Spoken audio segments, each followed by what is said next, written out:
Haleluya, silakan duduk Bapak Ibu Saudara sekalian. Haleluya. Coba lihat dahulu kepada hamba Tuhan yang satu ini, kasih saya senyum sampai gigi kelihatan. Haleluya. Tengok kanan dan kiri, katakan Tuhan Yesus sayang kepada kamu. Haleluya. Beri tepuk tangan kemuliaan dulu buat Tuhan. Haleluya. Senang bisa berada di antara Bapak Ibu Saudara sekalian, jemaat Tuhan di tempat ini. Hati saya sungguh mengucap syukur bisa bertemu kembali Bapak Ibu Saudara sekalian ya. Kalau dibilang ketemu kembali emang ternyata terakhir kapan? Terakhir masih di tempat yang lama saudara ya. Jadi sudah sangat lama sekali dan bisa bertemu dengan yang jemaat ibadah pertama ini. Saya percaya bahwa sebagaimana dalam doa saya kita semua hari-hari ini dalam keadaan baik. Karena pemeliharaan Tuhan yang luar biasa atas kita. Yang setuju beri tepuk tangan kemuliaan buat Tuhan. Haleluya. Nah, pada pagi hari ini saya mau mengangkat sebuah tema yang saya beri judul Set Your Priority Right atau tentukan prioritasmu yang benar. Katakan sama-sama dengan saya prioritas yang benar. 2, 3, prioritas yang benar. Bilang kanan kiri prioritas yang benar. Sudah ngomong gitu sekarang balik lo ngomong sama dia lagi. Jangan ngomong doang, kau juga. Haleluya ya, haleluya. Saudara-saudara, saya menemukan bahwa seringkali di dalam kehidupan jemaat, ya, kehidupan itu sebenarnya gini ya, realita bahwa selama kita ada di atas muka bumi ini yang namanya pergumulan, persoalan, masalah itu pasti tetap ada. Karena kita hidup di dunia yang tidak sempurna, maka kehidupan kita pada saat ini memang juga tidak sempurna. Akan selalu saja ada persoalan dan pergumulan, itu adalah realita. Tetapi yang saya menemukan kenapa banyak beberapa anak-anak Tuhan itu persoalannya menjadi eskalatif. Menjadi melampaui yang sepertinya tidak bisa ditanggung oleh dirinya sendiri. Sementara Alkitab menjanjikan bagi anak-anak Tuhan, Tuhan akan jaga, bela dan lindungi. Sehingga persoalan yang terjadi dalam kehidupan kita tidak akan melampaui kekuatan kita untuk menghadapinya. Tetapi faktanya banyak orang, pastor ini udah melebihi kemampuan saya untuk menanggungnya. Dan dari banyak hal yang saya temukan, ternyata salah satu yang kelihatannya sepele, tetapi ternyata itu vital adalah kita tidak menentukan prioritas dalam hidup kita yang benar. Hari ini saya tidak akan berkhotbah bagaimana menentukan prioritas, itu banyak bukunya dan yang lain-lain. Tetapi saya mau mengajak jemaat kita semua. Untuk hari ini kita berani mengevaluasi diri, kita berani otokritik. Sudahkah saya menentukan prioritas dalam hidup saya yang benar? Bukan dengan benar, tapi yang benar. Saudara-saudara, beberapa waktu ini saya sedang lagi banyak memperhatikan generasi Z dan millennials. Untuk sekedar informasi singkat saja, Z dan millennials itu adalah Z biar gampang, mereka yang hari-hari ini kepala 2, 21 sampai 29. Millennials adalah kepala 3, 31, 39. 10 tahun lagi millennials saya jadi 40, Z jadi 30. Nah, saya banyak sedang memperhatikan dua generasi ini karena kedua generasi inilah yang akan mempengaruhi secara ekonomi, politik dan bahkan gereja hari-hari ini. Apa yang mereka cari, apa yang mereka inginkan mempengaruhi. Ya mungkin maaf ya, di sini ada yang generasi kayak saya, X gitu, kepala 5 atau baby boomer, kepala 6 dan lebih tua. Ya, gereja waktu zaman kita tahun 90-an gak pernah mikir masukin lagu bahasa Inggris. Kecuali memang English service. Sekarang udah gak ada lagi English service. Kenapa? Karena pendetanya bisa bahasa Inggris, juga lagunya kayak tadi, kayak And I live to honor you. Anda pikir itu lagu dari Amerika? Enggak, itu dari gereja Singapura. Lagu itu tadi, ya kan? Jadi sudah berubah trennya. Tahun 90-an kalau orang cari makan, ya kayak saya nih kepala 5, Pastor Chris kepala 5, tapi penuh kesukaan cita Roh Kudus, tetap kelihatan muda. Haleluya ya. Kalau dulu nih cari restoran yang penting enak, tempatnya nggak bagus nggak apa-apa. Tapi nggak bisa. Gen Z dan millennials makanannya so-so, yang penting tempatnya bagus. Nah, lihat kan sudah berubah, dinamika berubah. Pendeta-pendeta dulu harus pakai jas dan dasi. Sekarang millennials dan Z bilang gak jadi masalah pakai jaket pastor. Yang penting khotbahnya pas. Oke, no problem. Anda ngelihat, makanya saya memperhatikan dua generasi ini. Kenapa? Karena mereka lah yang menentukan dinamika termasuk politik ke depan ini. Nah, saya mau cari tahu apa sih yang menjadi prioritas generasi Z dan milenial. Sangat menarik. Ada 10 ya, ini di seluruh dunia. Saya juga melakukannya bukan baca buku, pakai teknologi mereka, AI, Artificial Intelligence. Ya untuk melihat semuanya. Ini yang senyum-senyum pasti millennials dan Z gitu ya, oke. Ya ternyata ini prioritas mereka. Nomor 1, Kesehatan fisik dan mental. Wah ya, jadi bukan hanya sekedar fisik saja penting, mental juga penting. Liburan, makan, kafe, itu penting buat mereka. Yang kedua untuk saudara ya, tentu sini saya lihat banyak millennials dan yang kedua, keseimbangan aktivitas kerja dan non kerja. Waduh, kerja begini, liburan begini. Aduh, perlu healing. Kalau dulu healing dari kesembuhan secara fisik, sekarang healing itu liburan. Ya, liburan. Hari Sabtu naik ke puncak pengen healing. Tatonya kena macet 14 jam jadi pening dan pusing. Nah, begitu ya. Yang keempat, hubungan sosial. Medsos masih diperlukan ya. Banyak generasi Z dan millennials di Instagram atau di TikTok. Cobalah Instagram gitu ya.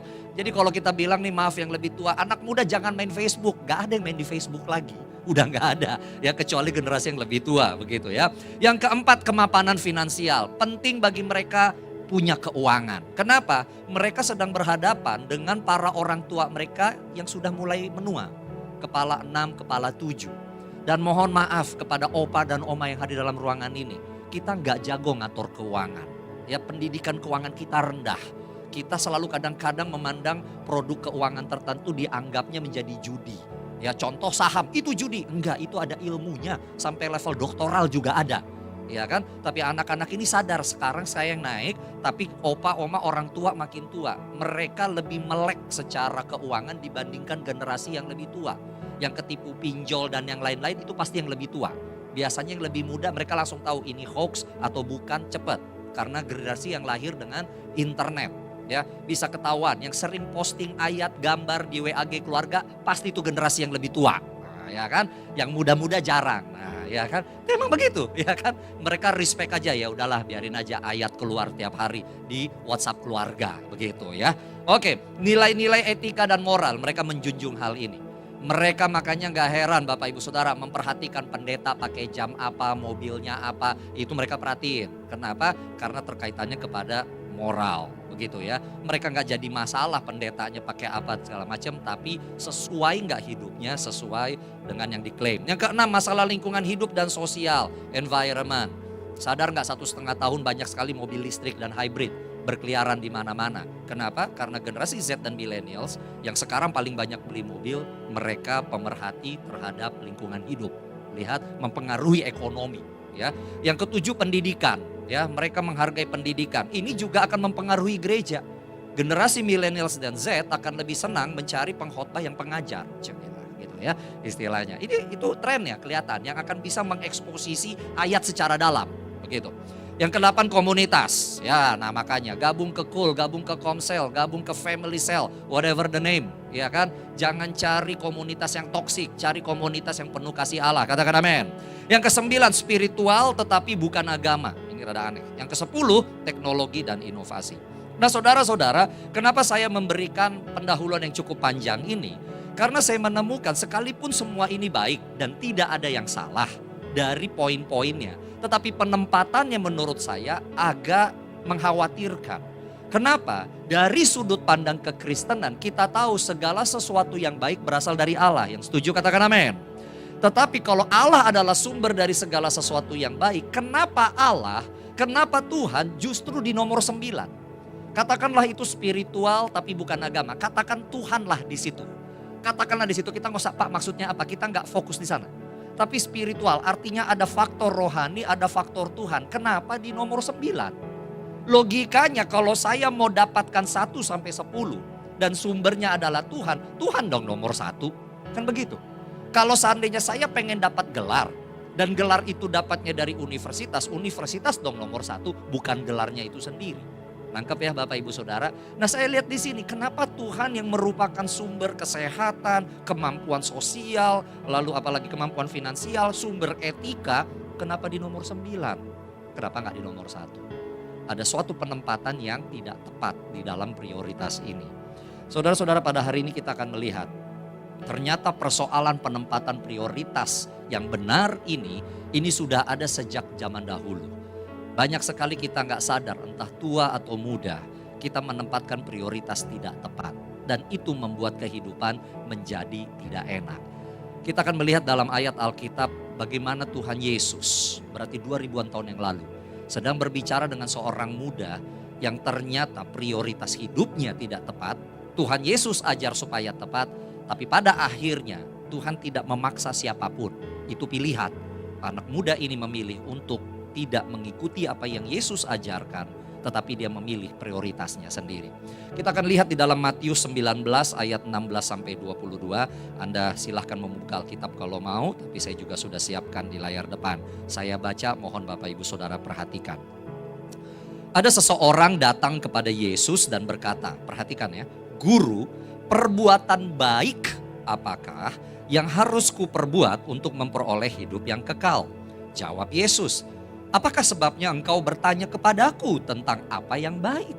Hanya satu yang baik. Perhatikan S-nya huruf besar. Hanya satu yang baik. Artinya Tuhan, jikalau engkau ingin masuk ke dalam hidup, turutilah segala perintah Allah. Kata orang itu kepadanya, perintah yang mana? Kata Yesus, jangan membunuh, jangan berzina, jangan mencuri, jangan memberi kesaksian palsu. Hormatilah ayahmu dan ibumu, dan kasihilah sesamamu manusia seperti dirimu sendiri. Kata orang muda itu, perhatikan, orang muda itu kepadanya, kepada Yesus. Semuanya itu, ya jangan membunuh dan seterusnya, telah kuturuti.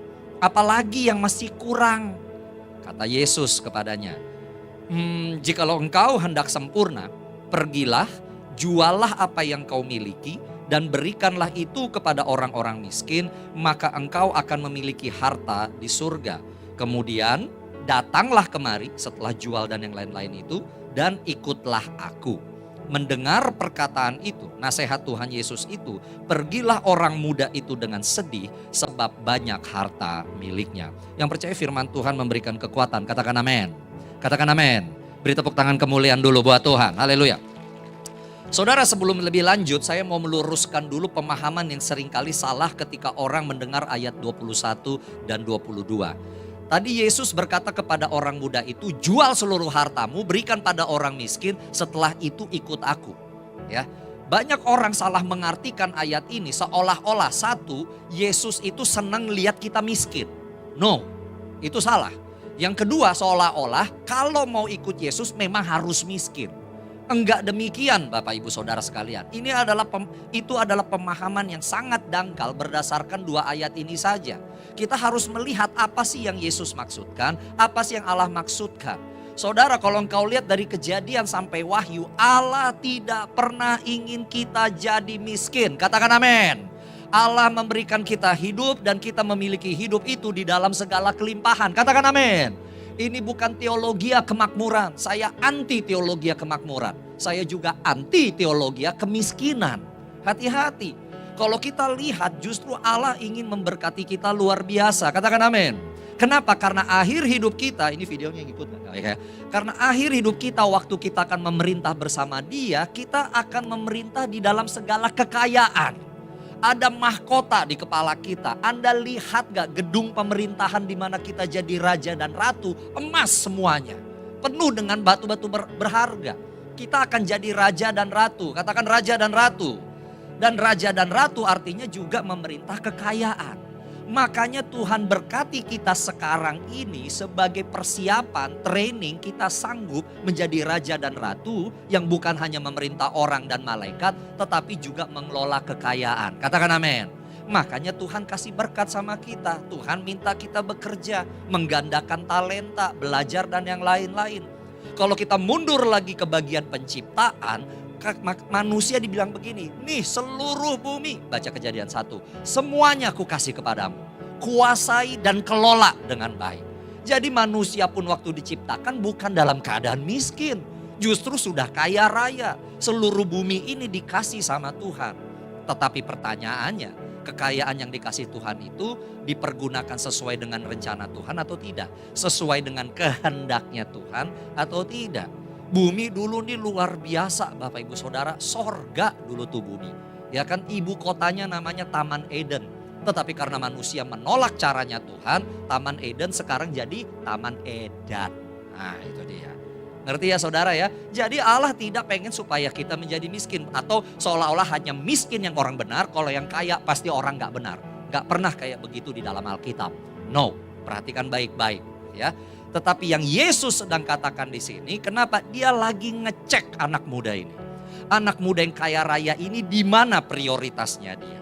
Apakah kepada Tuhan atau kepada hartanya? Dan kalau Tuhan dan Allah pasti konsisten. Sekalipun mungkin anak muda ini benar katakan dia jual semuanya lalu ikut dia, gak bakalan jadi miskin. Gak bakalan. Kenapa? Beberapa ayat sesudah Matius 19 Anda akan bertemu dengan Sakeus yang memberikan hartanya bahkan 4 kali lipat dari tabungannya kepada orang-orang miskin dan orang yang pernah dia tipu. Dan Allah berkata keselamatan berkat datang kepada rumah ini. Lihat, gak jadi miskin Sakeusnya ternyata. Lihat ada suatu kontras di sana. Ada yang satu menolak, ada yang satu mengikuti. Dan ternyata yang mengikuti tidak menjadi miskin. Lihat Bapak Ibu Saudara. Nah, jadi saya luruskan di sini. Nah, anak muda ini kenapa prioritasnya salah? Kenapa prioritasnya salah penempatan? Karena cara pandang dia juga sudah salah. Yuk kita belajar ya. Pastor Chris ini pengajar. Jadi kita study Bible hari ini. Saya harap Bapak Ibu Saudara nanti di rumah baca lagi ayat ini baik-baik. Kita perhatikan ayat 16 dan 17 sekarang ya. Perhatikan ya, dari pertanyaannya ketahuan anak muda ini pandangannya kayak apa. Ada seseorang datang kepada Yesus, anak muda ini, dan berkata begini, nanya, "Guru, perbuatan baik apakah?" Perhatikan ya, perbuatan baik apakah yang harus ku perbuat untuk memperoleh hidup yang kekal? Guru, saya harus berbuat baik apa supaya bisa masuk sorga? Gampangnya begitu aja. Perhatikan pertanyaannya. Dari pertanyaannya udah kelihatan sok tahu. Kenapa? Kalau mau jujur nanya Yesus gini dong. Guru, kalau masuk sorga gimana caranya? Atau gimana cara masuk sorga? Apa yang harus ku perbuat untuk masuk sorga? Itu dong. Baru Yesus kasih gini. Ini enggak. Langsung ngajarin, guru, masuk sorga berbuat baik kan? Nah, perbuatan baik yang mana? Langsung maksain sama pemilik sorga. Berbuat baik. Nangkep di sini? Guru, perbuatan baik yang mana? Makanya Yesus tegur di ayat 17. Apa sebabnya engkau bertanya kepadaku tentang apa yang baik? Pertanyaanmu salah. Hanya satu S yang baik. Siapa itu? Tuhan. Katakan Tuhan. Masuk sorga bukan karena berbuat baik Bapak Ibu Saudara. Tapi karena Tuhan baik sama kita. Katakan amin. Gak bisa orang baik masuk sorga. Salah konsepnya. Kalau hanya masuk sorga karena orang baik, kita gak perlu jadi orang Kristen. Kita masuk sorga bukan karena kita buat baik Bapak Ibu Saudara. Enggak, karena Tuhan baik sama kita, mengampuni kita dari dosa-dosa kita. Katakan amin. Kalau seandainya masuk sorga karena berbuat baik, sorga isinya adalah orang-orang yang sombong semua. Efesus 2:8-9. Sombong. Masuk sorga, contoh saja. Jekrek. Kris tiba di sorga, lalu ketemu teman. Kalau namanya kebetulan sama, itu hanya benar-benar kebetulan. Ketemu Albert. Bert, masuk sorga, masuk. Kok lu bisa?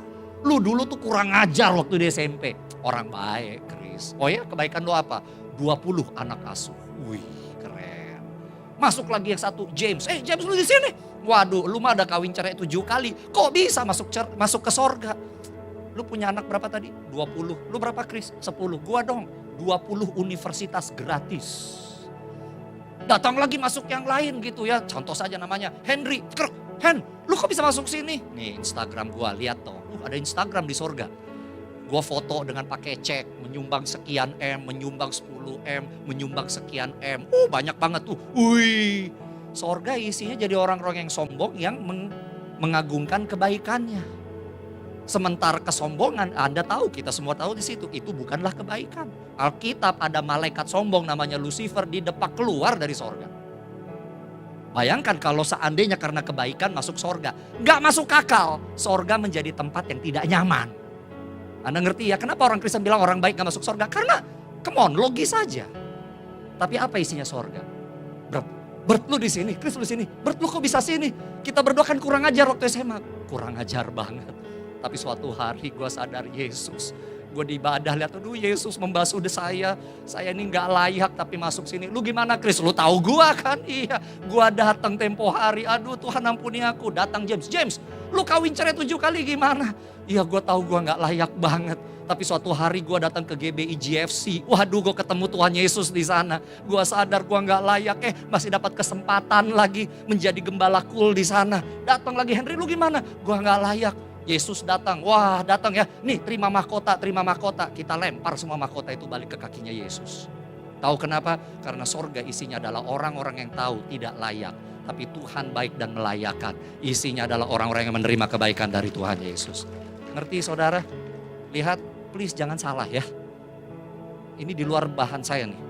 Tapi banyak orang jadi gak menginjil sekarang sama neneknya, kakeknya, keluarganya. Dia orang baik gak masuk sorga. Hanya orang yang menerima kebaikan dari Tuhan. Kemurahan dari Tuhan. Salib itu yang masuk sorga. Katakan amin. Nah, perhatikan lagi. Orang muda ini bilang begini. Jadi dia bilang gini. Untuk hidup kekal masuk sorga, saya harus berbuat baik. Yesus katakan bukan itu Tuhan. Yang kedua sebenarnya orang muda ini berpikir antara hidup sorga sama hidup yang sekarang itu dua hal yang berbeda. Perhatikan lagi ayat 16 dan 17 itu. Anak muda itu berkata memperoleh hidup yang kekal. Perhatikan ya, hidup yang kekal. Tapi Yesus berkata, jikalau engkau ingin masuk ke dalam hidup. Yesus gak pakai kata kekal. Anak muda itu bilang hidup kekal. Yesus masuk dalam hidup. Anak muda ini berpikir hidup kekal sorga ya sorga. Tapi sekarang hidup yang berbeda. Yesus Allah tidak pernah memandang seperti itu. Hidup kekal adalah kelanjutan dari hidup kita sekarang. Katakan amin.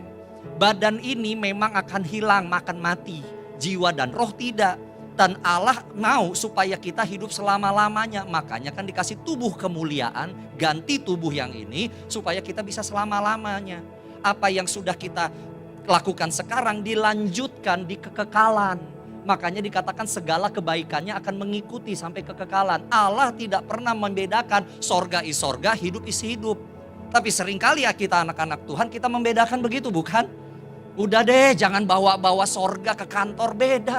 Kalau hari Minggu memang angkat tangan, kalau di kantor bawah tangan. Repot nih kayak begini. Anda ngerti maksud saya? Nah orang muda ini pikir ya udahlah sekarang gue hidup begini yang penting nanti pas yang kesananya gue dapat. Enggak saudara. Sudah mulai dari sekarang. Trainingnya udah mulai dari sekarang. Persiapan ke sorganya udah dari sekarang. Banyak dari kita akhirnya hidupnya gak beres. Kenapa? Karena kita memilah-milah seperti itu. No. Kehidupan sebagai warga kerajaan sorga dimulai dari sekarang. Katakan dari sekarang. Beri tepuk tangan kemuliaan dulu buat Tuhan. Ya. Jadi jangan dibedakan Bapak Ibu Saudara. Maaf nih yang anak-anak muda juga ya. Saya juga pengajar pemerhati. Aduh, Indonesia 15% sarjana Indonesia itu skripsi, disertasi, tesisnya ternyata pakai joki. Pakai joki itu udah data, silakan cek aja di Google. Udah data, pakai joki. Itu artinya apa? Menipu. Waduh, udahlah nggak apa-apa kita bikin dulu nanti minta ampun sama Tuhan. Ampun deh. 21% dokter, siapa yang dokter di sini? 21% dokter, ternyata juga skripsi, tesis dan disertasinya itu pakai joki. Nah kan jadi mikir saya, kalau saya pergi ke dokter dapat resep 5 obat gitu saya berpikir hanya 4 yang benar 1 enggak. Begitu jadinya. Lihat, Anda bisa ngeliat di sini kenapa? Ya udahlah pokoknya bisnis cepat kelar masalah ini. Loh padahal anak Tuhan, bukankah sudah dikatakan jangan mencuri, jangan bersaksi palsu? Ternyata itu mencuri karya orang lain dan bersaksi palsu kepada dosen penguji. Ya kan? Itu lain lah Pak, itu di gereja. Jangan-jangan lulus komnya juga joki juga, nggak tahu juga. Jadi mikir saya, Anda ngerti maksud saya di sini. Tapi di sini sebagai anak-anak Tuhan, saya minta, yuk hari ini kita harus berani evaluasi diri dan kita juga harus berani otokritik. Jadi Bapak Ibu Saudara, sebenarnya sederhana pagi hari ini ada 2 prioritas yang benar dalam kehidupan Kristiani. Artinya apa? Harus ada 2 hal yang paling atas, katakan paling atas, yang harus kita buat di dalam hidup kita, yang kita tempatkan dalam hidup kita. Apa saja prioritas itu? Yang pertama, sederhana, tempatkan Tuhan Yesus sebagai prioritas teratas dalam hidup. That's it. Bukan satu-satunya, tapi nomor 1. Katakan nomor 1. Ayo tangannya naik, nomor 1. Sebagai yang teratas, that's it, itu dulu. Kenapa kita harus tempatkan di atas? Karena kalau kita tidak menempatkan Yesus pada posisi teratas, itu akan berakibat saudara-saudara akan terus mempertanyakan atau mengabaikan kebenaran atau bahkan melakukan pembenaran terhadap diri sendiri. That's it. Kalau tidak Yesus nomor 1, apapun yang Yesus perintahkan, apapun yang dihotbahkan, apapun yang diajarkan, saudara entah akan mengelak, mengindahkan atau mempertanyakan atau membenarkan pendapat diri sendiri. Saudara-saudara mungkin banyak yang sudah tidak baca Kejadian 1 ayat 1. Perhatikan di sana, begitu Alkitab dibuka, pada mulanya Allah. In the beginning God. Bereshit. Bahasa Ibrani ya. Pertama kali Allah. Karena Allah yang memulai, maka seluruh isi Alkitab itu sampai ke Wahyu memungkinkan terjadi. Harus mulai dari Tuhan dulu. Nah pertanyaannya sekarang, kita tempatkan gak Tuhan di dalam segala hal? Bapak Ibu Saudara, kembali saya sedang tidak menghakimi. Tapi kedatangan Tuhan sudah dekat, yuk kita harus berani mengevaluasi. Menempatkan Tuhan nomor 1 artinya selalu dimulai dari Dia di dalam segala hal. Katakan amin. Yuk kita evaluasi. Ya, saya ambil 3 contoh aja ya. 3 contoh saja ya. Oke, yang pertama ya, apakah Tuhan Yesus pada tempat teratas di hidupmu dalam hal pendidikan, karir atau usaha? Nomor 1 enggak dia? Ketika kita sudah mau bicara pendidikan, karir, usaha, dia menjadi nomor 1 enggak? Contoh saja ya. Oke. Oh, mau cari pendidikan S2 barangkali gitu ya. Nyarinya apa mau cari? Langsung tanya orang dulu, teman, kebutuhan, atau tanya dulu sama Tuhan. Tuhan, aku mau belajar apa ya? Aku mau seperti apa ya? Masuk menara doa dulu enggak? Datang enggak ke kul atau ke komsel untuk doa dulu minta hikmat Tuhan? Seringkali apa yang terjadi? Demikian juga usaha. Tanya dulu enggak, Tuhan ini mau kemana ya? Ke Surabaya kah, ke Medan atau ke luar negeri? Luar angkasa barangkali sekalian. Tanya dulu enggak? Seringkali terjadi apa? Kita masukkan lamaran kerja, kita buka usaha dan segala macam, baru kita bawa, Tuhan tolong Tuhan, tumpang tangan ini. Wawancaranya, aplikasinya, proposalnya, tumpang tangan, maksain Tuhan. Jadi maunya saya nomor 1, nanti Tuhan nomor 2 nggak backup. Ayo jujur saudara. Ya, waduh Pak, berarti saya sudah salah langkah. Kalau sudah salah langkah minta ampun sama Tuhan, tapi selanjutnya ikuti maunya Tuhan. Tidak usah harus dibubarkan bisnisnya, pendidikannya keluar cari lagi yang baru, nggak perlu sampai kayak begitu. Tapi mulai hari ini, yuk lakukan yang benar. Berapa banyak yang kita ternyata salah langkah. Tuhan nomor sekian, nomor 1-nya mau kita dahulu. Apalagi kita lihat ya, yuk evaluasi apakah Tuhan Yesus pada tempat teratas dalam hidupmu dalam hal, puji Tuhan saya berdoa di sini generasinya lengkap dalam hal memilih pasangan hidup. Ya, di sini barangkali ada yang sudah punya pasangan ataupun belum, tapi saya percaya kita semua akan jadi orang tua lah. Ya, berdua ada kesempatan jadi orang tua, katakan begitu. Waktu memilih pasangan hidup, Tuhan dulu atau bukan Tuhan yang nomor 1-nya? Sederhana ya, maaf para yang punya anak, anaknya belum menikah begitu ya, para orang tua. Ketika Anda memberikan masukan kepada anak Anda untuk memilih pasangan hidup, Tuhan dulu menjadi pertimbangan atau non Tuhan dulu jadi pertimbangan? Sini ya, dengerin ya. Abangmu sama kakakmu ya kan sudah menikah sama non Batak. Ya, Pastor Chris Silitonga, tampang Chinese tapi tetap Batak, ya kan? Abangmu sama kakakmu sudah menikah sama non Batak, tinggal kau yang terakhir. Carilah pria Batak karena Bapak juga mau itu rasanya manortor pas waktu lagi kawinan.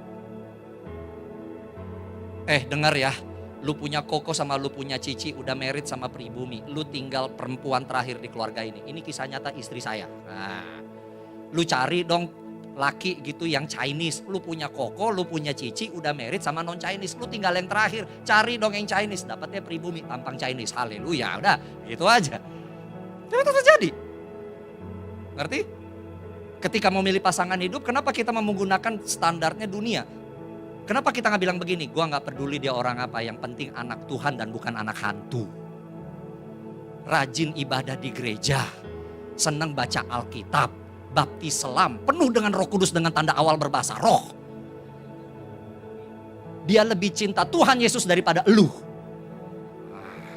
Cari yang begitu, siapi.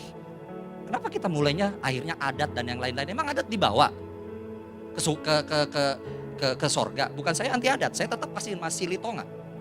Jangan salah ya, Pastor Chris, papa dan mamanya Silitonga dan Huta Barat, Raja Barat dan Raja Litonga. Yes, saya harus hadir kalau ada pertengkaran. Kenapa? Kalau saya nggak datang, batal demi hukum tuh bisa. Tapi saya bertanya dulu, ini dipersatukan dalam adat atau di dalam nama Tuhan Yesus? Tuhan Yesus, oke lanjut. Nggak apa-apa, Tuhan Yesusnya dulu. Makanya di GBI juga nggak boleh catatan sipil dulu baru pemberkatan hamba Tuhan. Nggak boleh. Tuhan dulu baru catatan sipil. Anda ngerti sekarang kan?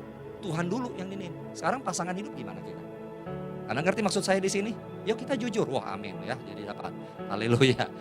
Nah, yang ketiga nih sekarang yang seru. Apakah Tuhan tempat teratas di dalam hidupmu dalam hal keuangan? Nah, ini dia. Kenapa? Karena si anak muda itu juga tadi keuangan kan masalahnya. Ya kan? Nomor satu nggak Tuhan? Atau udah budget saya dulu. Kalau udah nomor satu dalam kekristenan udah saya nggak akan ini deh. Persepuluhan dan persembahan, that's it. Itu amplop saudara tulisannya the best. Bener gak kita berikan yang the best sama Tuhan? Itu kan? Saya nggak tahu Bapak Ibu Saudara. Bukan karena permohonan dan yang lain-lain. Tapi selama 6 bulan terakhir ini saya banyak ngomong soal persepuluhan. Entah di request atau tidak di request saya akan ngomong. Kenapa? Saya menemukan anak-anak Tuhan tuh aneh. Ketika udah ngomongin persepuluhan, dia nggak kasih sama Tuhan dengan macam-macam alasan. Gitu loh.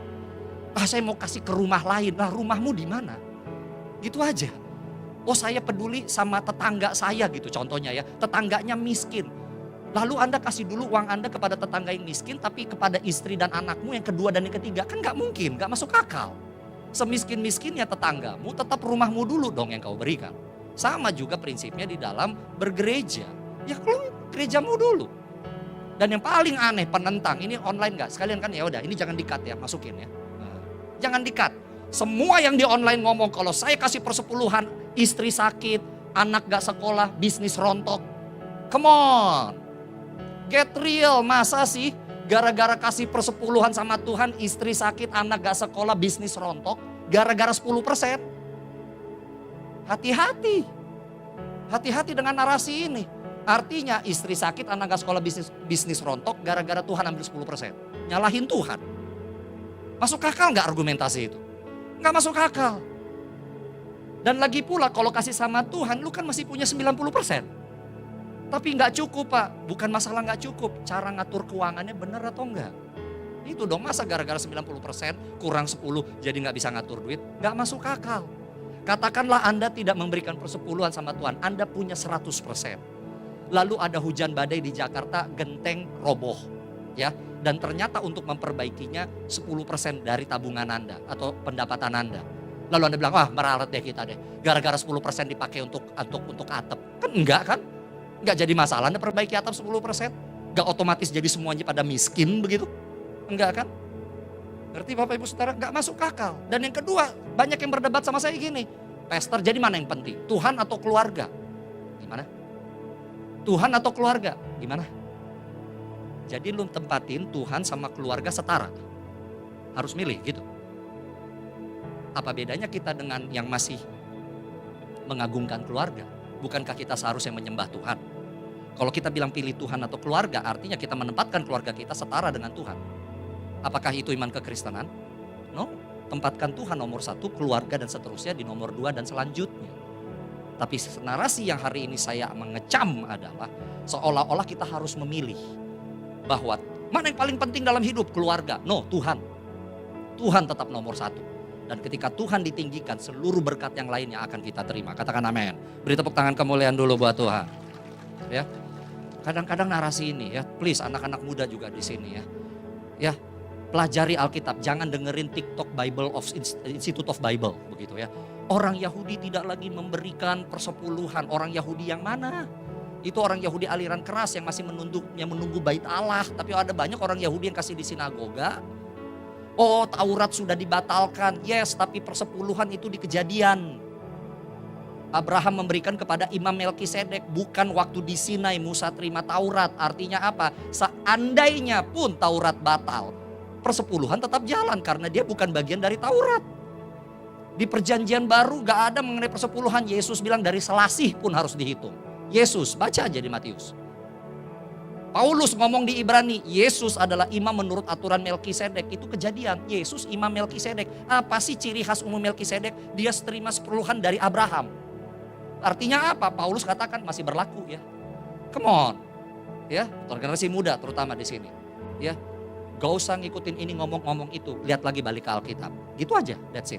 Kenapa GBI besar sampai hari ini? Karena teologi GBI adalah Injil sepenuh. Sepenuhnya yang ada di dalam Alkitab itu kita ikuti semuanya. Makanya menjadi besar sampai hari ini. Beri tepuk tangan kemuliaan buat Tuhan. Ya, jadi saudara-saudara kemana? Kasih ke Tuhan. Tuhan di mana? Kalau Tuhan adalah Bapa kita, ya kasih ke rumah Bapa kita. Di mana rumah Bapa kita? Di gereja di mana kita tertanam. Simple, that's it, begitu aja. Pak, yang di sebelah sana membutuhkan, kasih melampaui persepuluhan. Persepuluhan adalah bagiannya Tuhan. Katakan amin. Ya, kalau ibarat ada tumpeng, Bapak Ibu Saudara, saya selalu pakai ilustrasi ini. Kalau tumpeng, yang biasanya yang paling atas kan kita kasih tuh sama orang yang paling kita hargai di ruangan itu. Ya kan, pimpinan kita, Bapak rohani, Ibu rohani, atau mungkin istri kita kasih. Ya kan, tapi Anda sadar gak bagian yang paling atas itu kan yang paling kering. Yang paling gak enak sebenarnya. Yang enak tuh yang di bawah, yang ada rica-rica, perkedel, ayam dan macam-macam yang lebih juicy nasinya. Betul kan? And yet kepada orang yang paling kita hormati, kita potong bagian atas kasih sama dia. 10% itu paling atas, yang paling kering, yang 90 sama kita. Tapi kita permasalahkan hal itu. Tapi Tuhan bilang kalau gak mau ya sudah 10%-nya kau ambil di sini ya udah. Tapi di bawahnya dia gak bisa menjamin akan ada yang lain-lain itu atau enggak. Nangkep ya Bapak Ibu Saudara? Sederhana. Karena begitu banyak narasi hari-hari ini di internet mengaku firman Tuhan dan yang lain-lain. Come on, read the Bible for yourself. Bicaralah itu. Jangan lihat perkataannya Pastor Chris, jangan lihat hamba Tuhan itu. Baca Alkitab kau akan menemukan bahwa hal-hal tersebut masih berlaku sampai sekarang. Beri tepuk tangan kemuliaan buat Tuhan.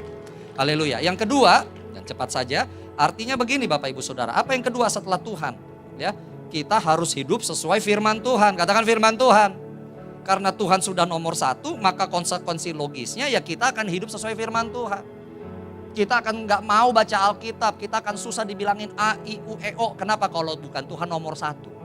Tapi kalau Tuhan sudah jadi nomor satu, ngikutin firman Tuhan adalah konsekuensi logis. Kenapa? Dia yang nomor satu, dimulai dari dia. Pagi-pagi sebelum ke kantor, doa dulu sama Tuhan. Sebelum tidur istirahat, doa sama Tuhan. Sebelum makan, bukan di foto upload ke Instagram. Enggak, berdoa dulu, terima kasih untuk makanan ini Tuhan. Mulai dari Tuhan dulu. Dan ketika engkau tempatkan dia nomor satu, yang lainnya akan mengikuti. Katakan amin. Ya, saudara, biarlah perbuatan baik kita hari-hari ini, itu hendaknya lahir sebagai buah kasih kita kepada Tuhan Yesus yang sudah lebih dahulu mengasihi kita melalui anugerah keselamatannya bagi kita. Tuhan gak hitung-hitungan sama kita. Ingat salib itu lagi. Bagus tadi pas puji Tuhan sama media ada gambar salib pas pujian yang terakhir itu. Ingat Tuhan tuh gak hitung-hitungan sama kita. Enggak. Masa sekarang kita hitung-hitungan sama Tuhan? Dan waktu kita gak mau hitung-hitungan, Tuhan pun juga ternyata memberikan supaya kita tidak menjadi miskin. Lihat, jadi saudara-saudara, apa atau siapa yang engkau tempatkan paling atas dalam hidupmu akan selalu mempengaruhi perjalanan hidupmu. Karena itu tempatkanlah Tuhan Yesus sebagai prioritas teratas dalam hidupmu. Beri tepuk tangan kemuliaan buat Tuhan. Saya tutup dengan satu ilustrasi terakhir ini selain dia berdoa. Saya bawa payung sini, mungkin media bisa saya aja ya. Oke. Ih, payung ya, warna ungu ya, adanya di depan mata cuma ini aja ya sudah gitu ya. Saudara tahu payung ya? Oke, bukan margasi payung gitu ya. Payung yang benar itu pasti jerujinya bagus ya. Dia bisa kebuka extend full ya seperti ini. Nah oke. Dan kanopinya juga tidak bolong-bolong. Dia berfungsi untuk melindungi kita dari hujan ataupun dari matahari. Dan untuk payung bisa berfungsi dengan benar, dia harus di atas kepala kita. Dia nggak bisa setara dengan kepala kita, nggak ada gunanya. Apalagi di bawah lutut, nggak akan ada gunanya. Untuk payung berfungsi dia harus di atas. Dan dia akan melindungi kita dari teriknya matahari dan basahnya hujan. Saudara-saudara, siapa yang kau tempatkan paling atas dalam hidupmu? Itu pertanyaannya. Apa yang akan melindungi atau siapa yang akan melindungi hidupmu? Pak, yang nomor satu paling atas keluarga. Oke, letakkan keluarga paling atas. Keluarga yang tidak sempurna itu, yang masih suka berantem dan bertengkar, yang masih suka ejek-ejekan, ngambek di WAG, bolong-bolong, itu payungnya Bapak Ibu Saudara. Matahari dan hujan akan tetap tembus. Apa yang mau kau tempatkan di atas? Gelar saya Pak Kris, doktor, insinyur dan segala macamnya. Yang ilmunya dalam waktu 4 tahun dengan kecepatan sekarang itu sudah bisa menjadi tidak baik lagi. Lebih banyak yang lebih pintar segala macam itu. Kemampuan otak kita juga tidak semakin menua juga mungkin makin berkurang. Itu adalah payung yang bolong. Oh, kekayaan dan harta, oke, letakkan di sini. Yang inflasi, deflasi, apapun itu bisa terjadi sewaktu-waktu. Itu mau kau gunakan untuk untuk melindungi hidupmu?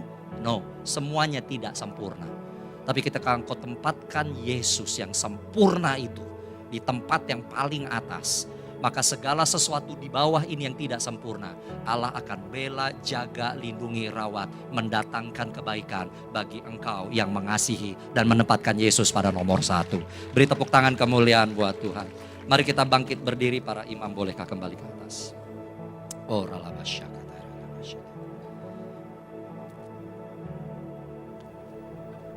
Yesus, Yesus, Yesus.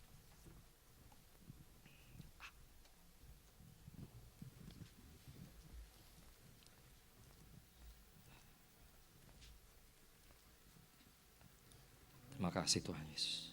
Bila ku buka mataku dan lihat wajah-Mu,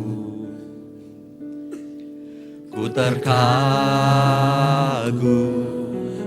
Bila ku lihat hidupku dan karya tangan-Mu, ku tersanjung karena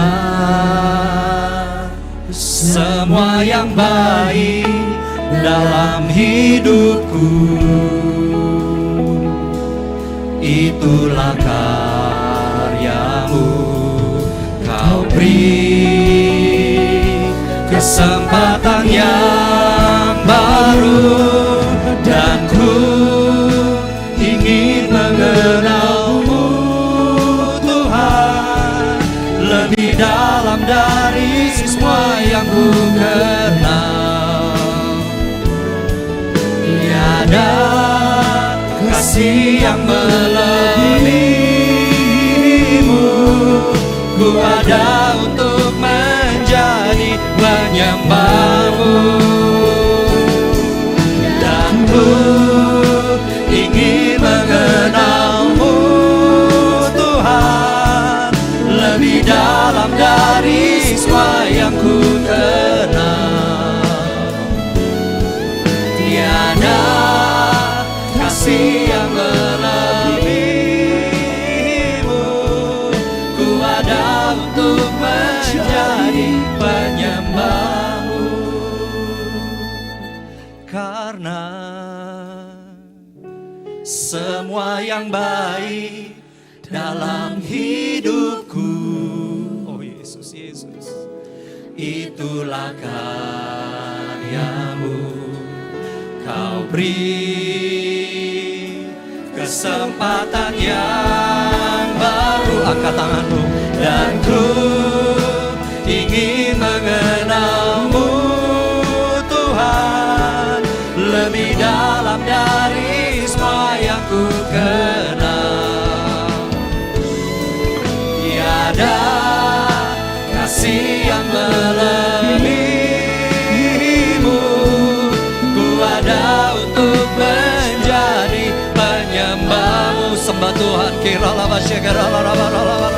sembah Tuhan, Yesus, Yesus, Yesus, Yesus, semua karena-Mu Yesus, semua yang baik karena-Mu Yesus. Terima kasih Tuhan.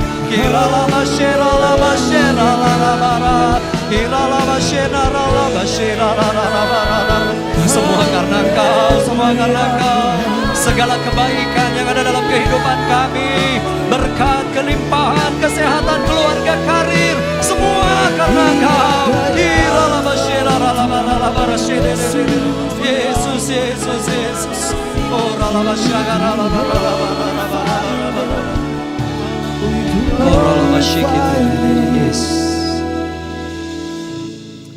Bapak Ibu Saudara, kita ambil waktu sejenak dengan Tuhan, konsen dengan Tuhan dan dengarkan suara saya. Pejamkan saja matamu, tidak usah melihat ke depan. Saudara, adakah hari ini Tuhan bicara kepadamu dan Tuhan menegurmu dengan kasih? Mungkin kau sedang melihat sekarang ternyata Tuhan dalam banyak hal, aku belum menempatkan engkau nomor 1 di tempat yang teratas, payung yang teratas. Dan hari ini kau mau berkata sama Tuhan, Tuhan gak lagi. Mulai hari ini engkau yang nomor 1 dalam hidupku. Segala sesuatu kembali kepadamu, dimulai daripadamu ya Tuhan. Kalau engkau mau berkata demikian di hadapan Tuhan, saya menantang Bapak Ibu Saudara untuk melakukan tindakan iman ini. Letakkan tangan kananmu di atas dadamu. Sebagai tanda dengan rendah hati engkau mohon ampun sama Tuhan. Dan engkau minta supaya Roh Kudus memenuhi hatimu, meneguhkan dan menguatkanmu. Untuk di dalam segala hal, Yesus selalu menjadi yang nomor satu dalam hidupmu. Bapak di surga, engkau lihat anak-anakmu Tuhan. Begitu banyak yang meletakkan tangan kanan mereka di atas dada mereka. Tuhan ampuni kami Tuhan. Kalau seringkali ternyata engkau belum menjadi yang nomor satu dalam kehidupan kami. Tapi mulai hari ini dengan rendah hati, dengan meletakkan tangan kanan kami di atas dada kami mau berkata, Tuhan mulai sekarang engkau nomor satu. Engkaulah prioritas kami ya Tuhan. Dan segala sesuatunya ketika kami menjadikan kau nomor satu, Tuhan akan mendatangkan kebaikan juga bagi kami. Ampuni kami butuh Roh Kudus. Penuhi hati kami supaya kami tetap teguh. Tidak terikut dengan arus dunia yang mencoba untuk menggeser Yesus dari nomor satu dalam kehidupan kami. Ini kami Tuhan, kami butuh Engkau Roh Kudus untuk meneguhkan, menjaga, mengingatkan, mengajar langkah kami. Terima kasih Bapa di surga, terima kasih Tuhan Yesus, terima kasih Roh Kudus. Engkau berbicara kepada kami, teguhkan anak-anak-Mu ya Tuhan. Bimbing mereka dan jagai hidup mereka. Kehidupan mereka akan memancarkan Yesus nomor satu dalam kehidupan mereka. Terima kasih Bapa, terima kasih Bapa. Segala hormat, pujian, ucapan syukur kami naikkan kepadamu. Hanya di dalam nama Yesus Kristus. Haleluya, semua kita katakan amin. Beri tepuk tangan kemuliaan buat Tuhan.